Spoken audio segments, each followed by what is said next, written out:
হ্যাঁ, আমার বালিমহল তেওতা শিবালয় মানিকগঞ্জ। আমাকে গত পরশুদিন বুধবার একটা আননোন নাম্বার থেকে হুমকি দেওয়া হয়। আমাকে আমার এখানে যদি মাটি কাটা হয় তাহলে আমাকে হত্যা করে ফেলবে, মাথা আলাদা করে ফেলবে। এগুলি আমি ওসি সাহেবকে জানানোর পরে উনি একটা জিডি করতে বলে আমি গতকালকে একটা জিডি করেছি। তারপর আজকে বিকেল 5টার দিকে উত্তর দিক থেকে একটা স্পিডবোট যোগে কিছু লোক এসে আমার ম্যানেজার মিরাজকে এলোপাথারিভাবে গুলি করে এবং কুপায়। তার পরবর্তী স্টেপ কি নিলেন? তার পরবর্তীতে আমাকে ওইখান থেকে স্পট থেকে ফোন দিয়ে জানানোর পর আমি স্পিডবোট নিয়ে আরিচা ঘাটে যাই। ওইখান থেকে আমি যে সদর হাসপাতালে ওকে নিয়ে আসছি। এখন কি অবস্থা?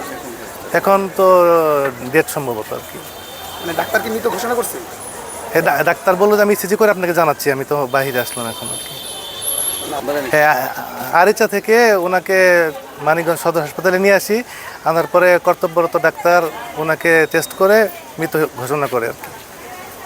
যিনি মারা গেছেন তার নাম মিরাজ। তার নাম মিরাজ। হ্যাঁ হ্যাঁ, ওনার বাসা হলো পাবনা। আপনার জি, তিনি কি ছিলেন? উনি আমাদের ম্যানেজার ছিলেন। আপনার প্রতিষ্ঠানের নাম কি? ইফতেয়ার এন্টারপ্রাইজ। আচ্ছা, মানে আপনার কাছে সন্দেহ হয় কিনা?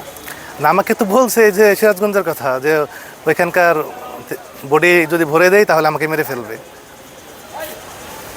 ভরছিলেন একটা দুটো? হ্যাঁ, সরি, ভরছিলেন কোনো? না, এটা তো নদী, এখানে তো নদী দিয়ে বোট যায়, বোট গেলে তো ভরে দিবেই। গুলির চিহ্ন আছে? না, এটা আমি দেখিনি।